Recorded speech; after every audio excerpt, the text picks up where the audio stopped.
एक रात एक युवा लड़की सिमा अपने घर के पास एक सुनसान गली से गुजर रही थी।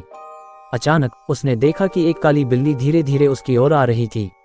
सिमा ने उसे अनदेखा किया और चलते हुए घर वापस जाने लगी, लेकिन बिल्ली उसके पीछे पीछे आ रही थी, मानो उसका पीछा कर रही हो।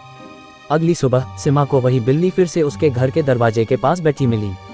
ये बिल्ली पहले जितनी शांत नहीं थी, वह अब ज्यादा आक्रामक और जिद्दी लग रही थी।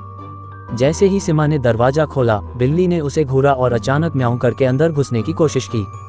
रात को सिमा ने अजीबोगरीब सपने देखे। सपने में वह वही काली बिल्ली देख रही थी जो उसे घेर कर उसे किसी अंधेरे जगह में ले जा रही थी।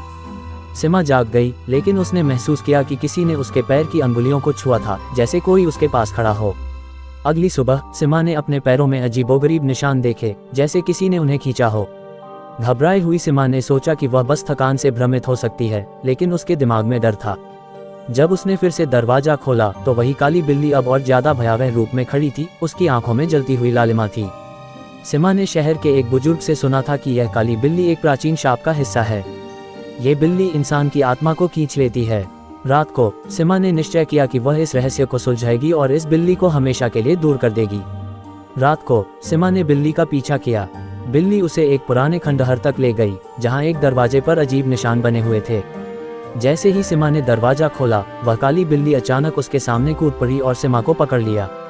उसके बाद अंधेरे में एक चीख गूंज उठी।